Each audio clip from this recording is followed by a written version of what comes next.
Muchísimas gracias, señora Presidente. Buenos días, señor Ministro. Este grupo parlamentario comienza rindiendo y sumándose a la rendición de homenaje a todos los héroes caídos en acto de servicio, porque sí, son héroes y han caído en acto de servicio.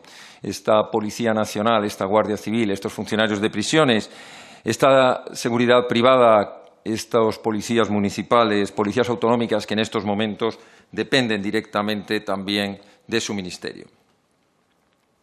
Mire, yo me voy a referir a hechos objetivos de todo lo que pudieron y debieron hacer desde su ministerio y que lamentablemente no hicieron, no quisieron y encima lo negaron.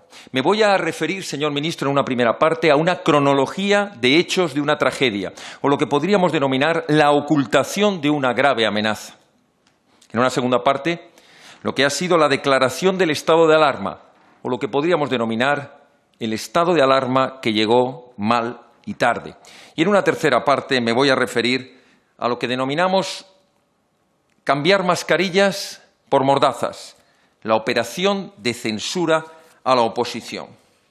1 de enero del 2020, Organización Mundial de la Salud declara estado de emergencia sanitaria, avisa a todos sus corresponsales, incluyendo al del Gobierno de España en la OMS.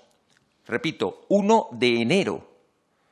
10 de enero, la OMS lleva a cabo recomendaciones a todos los países para detectar, realizar pruebas y gestionar los casos de contagio, basándose en la experiencia del SARS y del MERS, y da orientaciones de prevención a los servicios sanitarios. Repito, 10 de enero.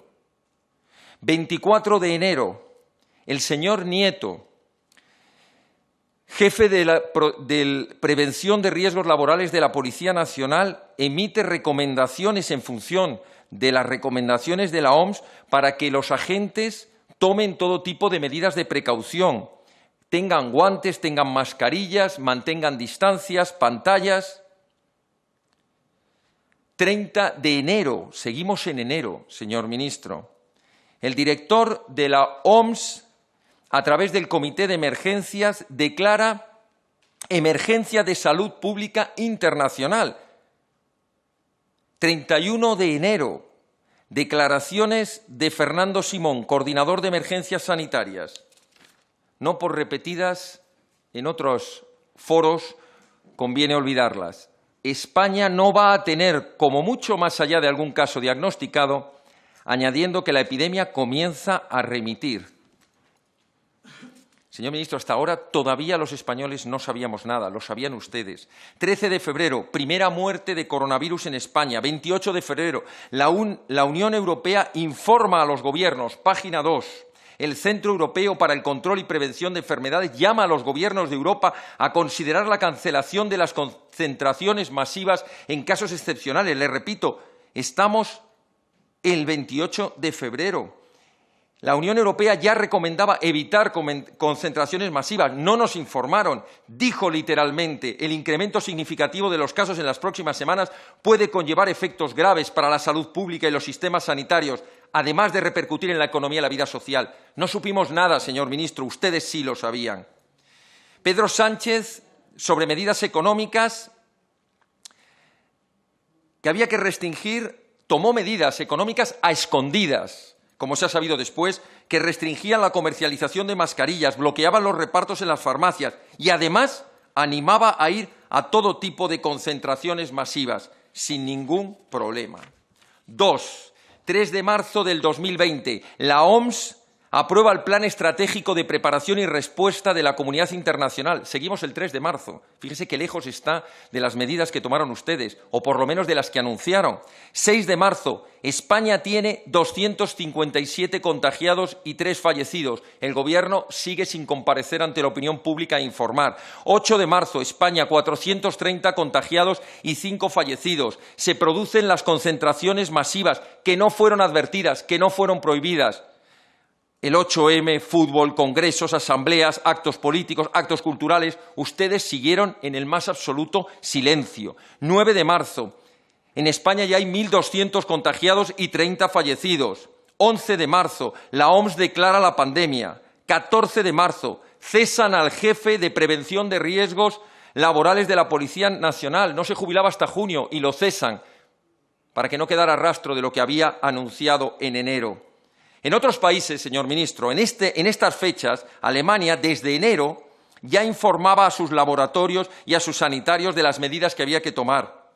Hasta mediados de marzo había hecho una media de 500.000 test por semana. España no llegaba ni a 50.000.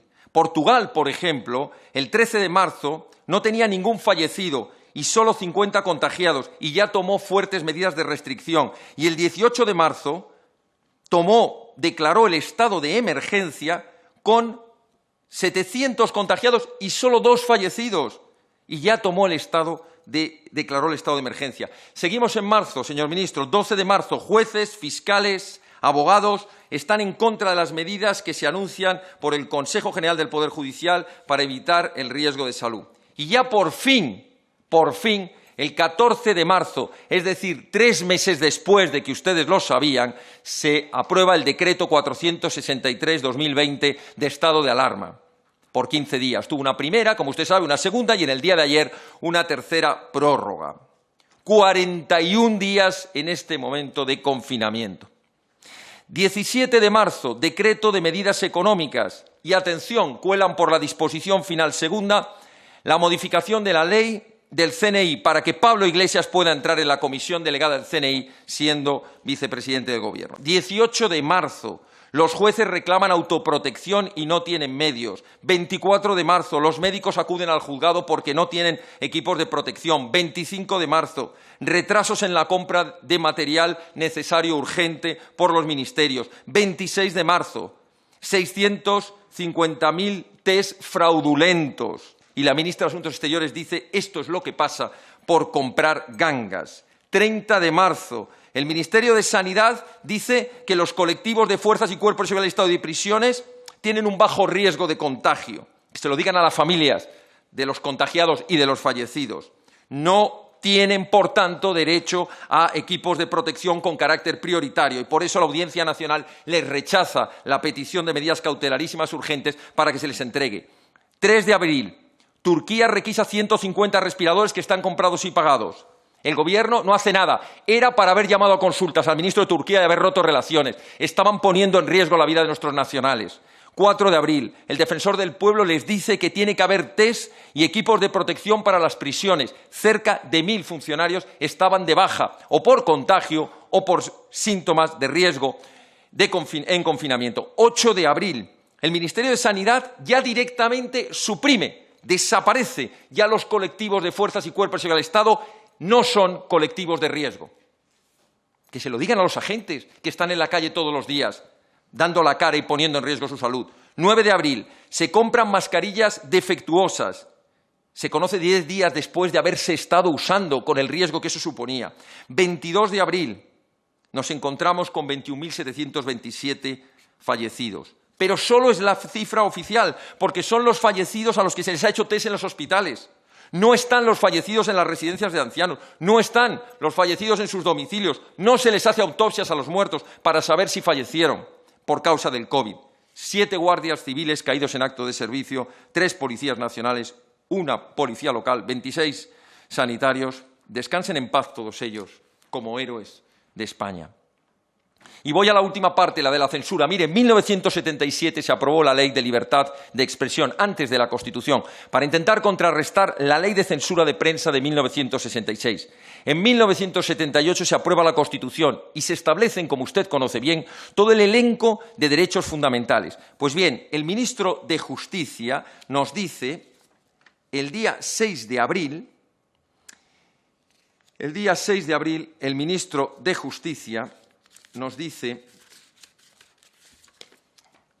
que hay que impedir que no se vayan de rositas aquellos que contaminan la opinión pública. Y la Plataforma en Defensa de la Libertad Informativa le dice que son preocupantes esas declaraciones. 6 de abril del 2020. Organizan la localización, no solo a requerimiento médico, sino para cualquier persona.